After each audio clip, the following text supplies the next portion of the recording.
اعوذ باللہ من الشیطان الرجیم بسم اللہ الرحمن الرحیم حدثنا موسیٰ بن اسماعیل قال حدثنا وہیب قال حدثنا ہشام عن فاطمہ عن اسماء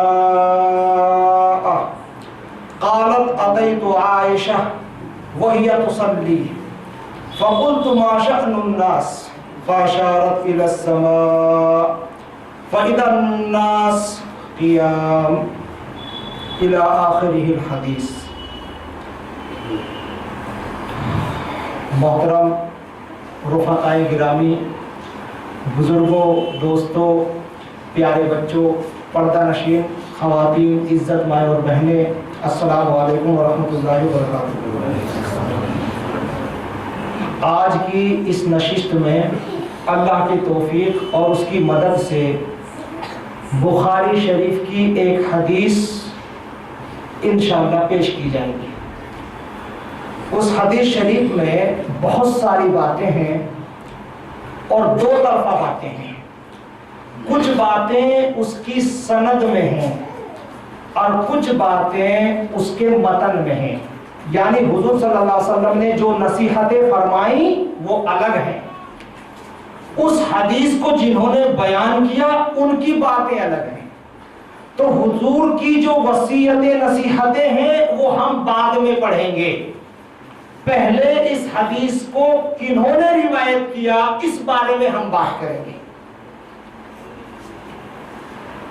ذرا غور فرمائیں اس حدیث پر۔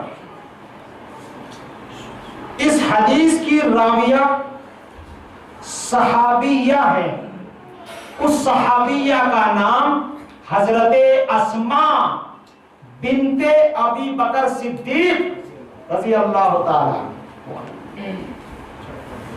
اور اس پر بس نہیں ہے، اور سنو، اسماء سے نیچے اس حدیث کو سننے والی تابعی یعنی صحابی کو دیکھی والی سو والی، سمجھ گئے؟ صحابیہ اس کے نیچے اس حدیث کو روایت کرنے والی خاتون ہے، اس کا نام ہے فاطمہ۔ اور یہ فاطمہ کون ہے معلوم؟ یہ پوتری ہے حضرت اسماء کی، حضرت اسماء بنت ابی بکر صدیق۔ یہ روایت بیان کرتی ہے، حدیث بیان کرتی ہے اللہ کے نبی کی اپنی پوتری حضرت فاطمہ کو۔ بات سمجھ آ رہی؟ اور اس پر بس نہیں، فاطمہ حدیث نیچے بیان کرتی ہے حضرت ہشام کو۔ یہ ہشام کون ہے؟ یہ ہشام بھی حضرت اسماء کے پوترے ہیں۔ گویا اسماء کے ایک پوتا ہے ایک پوتی۔ پوتی فاطمہ ہے، منذر کی بیٹی، اور ہشام پوترا ہے عروہ کا بیٹا، یعنی فاطمہ بنت منذر آگے حضرت اسماء، ہشام بن عروہ بن اسماء، اس طریقے سے۔ تو گویا حضرت اسماء صحابیہ سے سننے والے پوترا اور پوتری، اور دونوں بھائی اور بہن ہو گئے، کزن، ایک دوسرے کے چچا اور چچا کی لڑکیاں، لڑکے اور لڑکیاں، ہے کہ نہیں؟ اور صرف اسی پر بس نہیں، اور چلے آگے۔ حضرت فاطمہ یہ بیوی ہے ہشام کی، یعنی دونوں کے درمیان، ہشام اور فاطمہ کے درمیان رشتہ ہے بیوی اور شوہر کا۔ گویا فاطمہ اللہ کے نبی کی بات اپنے شوہر کو بتلا رہی ہے۔ کتنا مبارک ہے یہ گھرانہ کہ نبی پاک صلی اللہ علیہ وسلم کی احادیث، اللہ کے رسول صلی اللہ علیہ وسلم کی دین کی بات ایک عورت مجاہدہ حضرت اسماء اپنی پوتی کو بیان کرتی ہیں، وہ پوتی اپنی شوہر آگے امام بخاری تک لے کے چلے جاتے ہیں کتنا مبارک ہے یہ گھرانہ کہ محمد رسول اللہ کی بات آج ہم تک پہنچانے والا ان کا گھرانہ ہے. لوگوں زمانہ بدل گیا, گھروں کے نقشے بدل گئے. کیا ہمارا گھر بھی ہے کہ ہم قیامت کے دن محمد سے کہہ سکیں کہ اللہ کے رسول آپ کی فلاں بات, آپ کی فلاں حدیث, آپ کی فلاں نصیحت, آپ کا فلاں کام, فلاں دین کا معاملہ ہم نے فلاں تک پہنچایا تھا؟ کیا ہم قیامت کے دن کہہ سکتے ہیں, یا یہ کہیں گے کہ ہمارے گھرانے کو تمہارے نبی کی کسی حدیث سے کوئی واسطہ نہیں تھا؟ ہے کہ نہیں ہے؟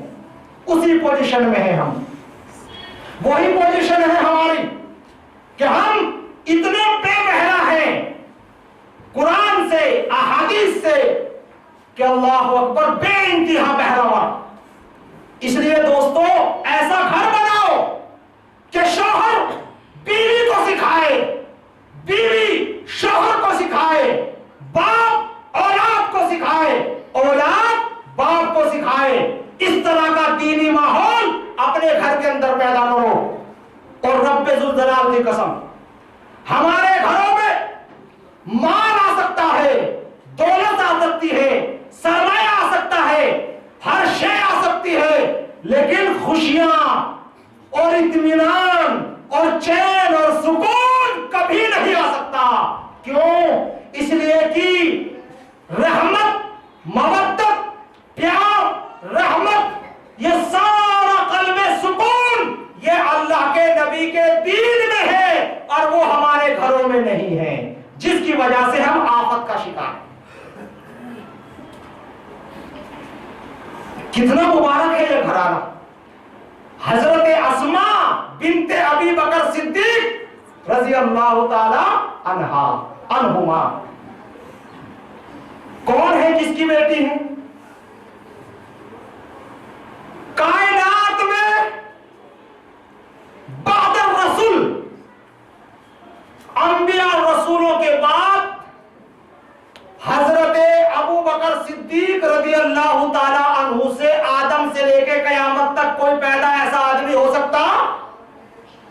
اتنے بڑے متبرک انسان کی یہ صاحبزادی ہے. اس کا نام کیا ہے؟ اسماء. اسماء ان کا نام ہے. اللہ اکبر. سنیے اسماء رضی اللہ تعالیٰ عنہ کی کہانی ہماری زبان امام بخاری نے لکھی ہے.